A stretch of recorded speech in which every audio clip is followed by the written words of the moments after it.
പച്ചപ്പ് നിറഞ്ഞ മനസ്സിനെ ശാന്തമാക്കുന്നൊരിടം. പടികൾ കയറി ചെല്ലുമ്പോൾ നാസികയിലേക്ക് തുളഞ്ഞു കയറുന്ന ചായക്കൂട്ടുകളുടെ ഗന്ധം. ഈ വാതിലിനപ്പുറം സമാധാനത്തിന്റെ ലോകമാണ്.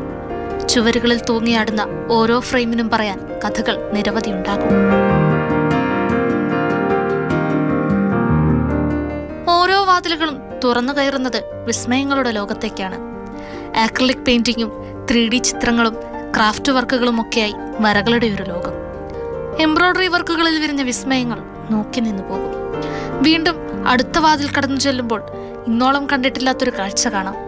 പൈറോഗ്രഫിയെക്കുറിച്ച് എത്രത്തോളം കേട്ടുകേൾവി മലയാളികൾക്കുണ്ടാകുമെന്നറിയില്ല. ഏറെ ശ്രമകരമായ ക്ഷമയും ഏകാഗ്രതയും ഒരുപോലെ വേണ്ട ഒന്നാണിത്.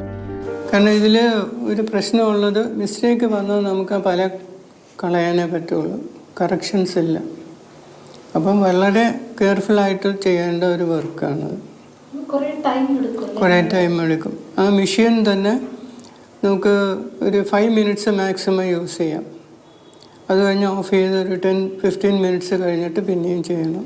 ഇത് എനിക്ക് ഒരു 7-8 മന്ത്സ് എടുത്തു. കാരണം ആ ഫേസിൻ്റെയൊക്കെ എക്സ്പ്രഷൻസൊക്കെ വരാൻ കുറേ പ്രയാസമായിരുന്നു. കാരണം ആ മിസ്റ്റേക്ക് വന്നു കഴിഞ്ഞാൽ പിന്നെ കറക്ഷൻ ഇല്ല. ജോർജ് ഫെർണാണ്ടസിന് ഇതൊരു തപസ്യയാണ്. കയ്യിലുള്ള അറിവിനെ മടിയേതും കൂടാതെ തന്നെ തേടിയെത്തുന്നവർക്ക് പകർന്നു നൽകും. കുട്ടിക്കാലം മുതൽ വരയെ ഏറെ സ്നേഹിച്ചിരുന്നു. അധ്യാപകനായിരുന്നപ്പോഴും വര തന്നെയായിരുന്നു ഏറ്റവും ഇഷ്ടം. അമ്മയായിരുന്നു ഏറ്റവും വലിയ പിന്തുണ. ഓരോ തവണയും തന്റെ എക്സിബിഷൻ കാണാനെത്തുന്ന അമ്മയുടെ മുഖം ഏറെ സങ്കടത്തോടെയല്ലാതെ ഈ മനുഷ്യന് ഓർത്തെടുക്കാനാവില്ല. അമ്മയ്ക്ക് ഭയങ്കര സപ്പോർട്ടായിരുന്നു. ഞാൻ 27 എക്സിബിഷൻസ് നടത്തിയിട്ടുണ്ട്. പക്ഷെ കൂടുതലും അമ്മ വരും, വേറെ ആരും വരാറില്ല. ഈ വലിയ വീട്ടിൽ താൻ തനിച്ചാണെന്നൊരു ചിന്ത ഈ മനുഷ്യനില്ല. ഓരോ സൃഷ്ടികളും സംസാരിക്കുന്നുണ്ട്, അവരുടേതായ ഭാഷയിൽ വാചാലരാകുന്നുണ്ട്. ഈ വാതിൽപ്പാളുകൾക്കപ്പുറത്ത് ഒരു ലോകമുണ്ട്. നിറങ്ങളുടെ, വരകളുടെ, ഭംഗിയുള്ള തുന്നലുകളുടെ. ഈ വാതിൽ ഏവർക്കും വേണ്ടി ഇവിടെ തുറക്കപ്പെട്ടിരിക്കുകയാണ്. വരാം, കാണാം, പഠിക്കാം. ക്യാമറാമാൻ സജികുമാറിനൊപ്പം ഇന്ദുലേഖ രേണു, മാതൃഭൂമി ന്യൂസ്. ഇന്ദുലേഖ രേണു തന്നെ നമുക്കൊപ്പം ചേരുന്നുണ്ട്. ഇന്ദു, ശരിക്കും അത്ഭുതം തോന്നുന്ന ഒരു വീടല്ലേ? ആ വാതിൽ തുറന്ന് ഇന്ദു കയറുമ്പോൾ തന്നെ കാണുന്നത് ഒരുപാട് ചിത്രങ്ങൾ, ഒരു ചുമര് നിറയെ ചിത്രങ്ങൾ, പല രീതിയിലുള്ള കലാവിരുതുകൾ ആ വീട്ടിൽ കാണാൻ സാധിക്കുന്നു. അതുപോലെ തന്നെ ആ വീടിനും ഒരു പ്രത്യേകത ഉണ്ടല്ലേ, നല്ല പച്ചപ്പൊക്കെ ആയിട്ടുള്ള ഒരു വീടല്ലേ? ജോർജ് ഫെർണാണ്ടസ് എന്ന മനുഷ്യൻ എന്തൊരു അത്ഭുതമാണല്ലേ.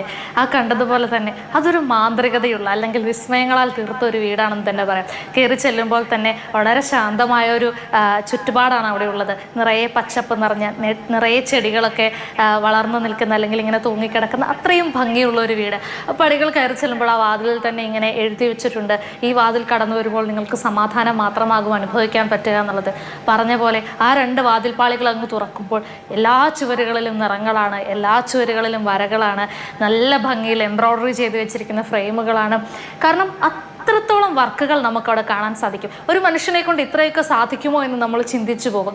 ചിലർ വരയ്ക്കുന്നവർ മാത്രമായിട്ടുണ്ടാകും, ചിലർ പെയിൻറ്റേഴ്സ് ആയിട്ടുള്ളവർ മാത്രമുണ്ട്.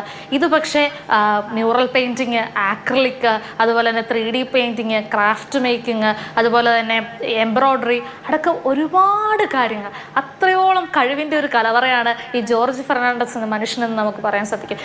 അക്കൂട്ടത്തിലൊക്കെ ഏറ്റവും പ്രത്യേകതയുള്ളത് നമ്മൾ മുമ്പേ കണ്ട പൈറോഗ്രഫി എന്ന് പറയുന്ന ഒരു ആർട്ട് ഫോമാണ്. അതായത് തടിയിൽ ഒരു പ്രത്യേക മെഷീൻ ഉപയോഗിച്ച് കത്തിച്ച് അത് വെച്ച് വരച്ചെടുക്കുന്ന ഒരു ചിത്രം, അല്ലെങ്കിൽ കുറേ അധികം ചിത്രങ്ങൾ നമ്മളിങ്ങനെ കാണിച്ചു തന്നു. മാത്രമല്ല ആ വീട്ടിലേക്ക് കടന്നു ചെല്ലുന്ന ഒരാളെയും അദ്ദേഹം തടയാറില്ല.